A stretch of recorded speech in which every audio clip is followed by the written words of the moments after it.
চলো আজ শেয়ার করবো আমাদের অ্যানিভার্সারি ব্লগটা। তো গত 7 মে ছিল আমাদের অ্যানিভার্সারি। এই অ্যানিভার্সারিটা না একটু স্পেশাল, কারণ আমাদের তো 3 বছর হতে চললো। তো এইবার আমরা 2জন থেকে 3জন হলাম এই অ্যানিভার্সারিতে। তো এই জন্যে বলছি একটু স্পেশাল। আমাদের তেমন কিছু প্ল্যান ছিল না। যখন আমি ওর সাথে কথা বলছিলাম, আমি বলছিলাম ওকে এবার তো আমাদের অ্যানিভার্সারিটা হলো না, একসাথে নিয়ে আমরা। তো আমাকে বলল ও নাকি সব কাজটা সেরে নিয়ে রাতের বেলা আসবে। তো বোন যখন শুনলো, ওরা প্ল্যান করলো কিছু একটা সারপ্রাইজ দেবে। সারপ্রাইজ কি, আমি তো ঘরেই ছিলাম, আমি তো সব কিছু দেখেই নিয়েছি। ওর জিজুর জন্য সারপ্রাইজ হবে আর কি। তো ওরা যে সাজাবে তার জন্য আমি এখানে বসে বসে বউ বানাচ্ছিলাম। ও শুয়েছিল তখন। তার বোন এদিকে দেখো নিয়ে আসলো কেক আর যে ডেকোরেশন করবো বস্তুগুলা নিয়ে আসলো। আর এদিকে ও উঠে গিয়েছিল বনে, নিয়ে ওকে কুলে নিয়ে ঘুরছিল।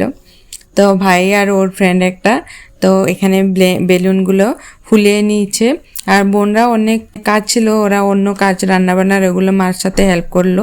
তারপরে আসলো এখানে সাজাতে বেলুনগুলো, ওরা সুন্দর করে সাজাচ্ছিল। তার মাঝে আমি একটু ঢুকে দেখলাম আর কি। দেখো আমি তো কিছু করছি না, ওকে কুলে নিয়ে আমি ঘুরছি আর দেখছি, ভিডিও করছি।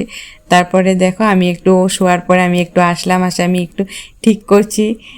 তারপরে আমাদের একটু দেরি হচ্ছিল, কিন্তু ভালো হয়েছে ওদিকে ওরা আসতেও দেরি হয়েছিল, তো আমাদের সাজানো গোছানোটা টাইম মতো হয়ে গেল। তারপরে দেখো আমাদের এটা ফাইনাল লুকটা। আমি তো ঘরের ভিতরে ছিলাম, ওরা যখন আসলো ভাই ওদেরকে ভিডিও করছিল, আমি একটা ক্লিপ পেয়ে গেলাম আর কি অ্যাড করার জন্য।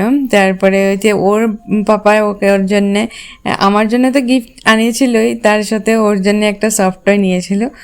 ও তখন খেলা করবে না এগুলো বস্তু দিয়ে। তারপরেও আসলো, ওর পাপা নিয়ে আসলো এগুলো আর কি। তারপরে দেখো ও যে নিয়ে আসলো আমার জন্য এই ড্রেসটা নিয়েছিল। তো অনেক দিন পরে আমি সাজুগুজু করে নিয়ে ড্রেসটা পরে দেখা কেন আমি ফিট চেক করছি।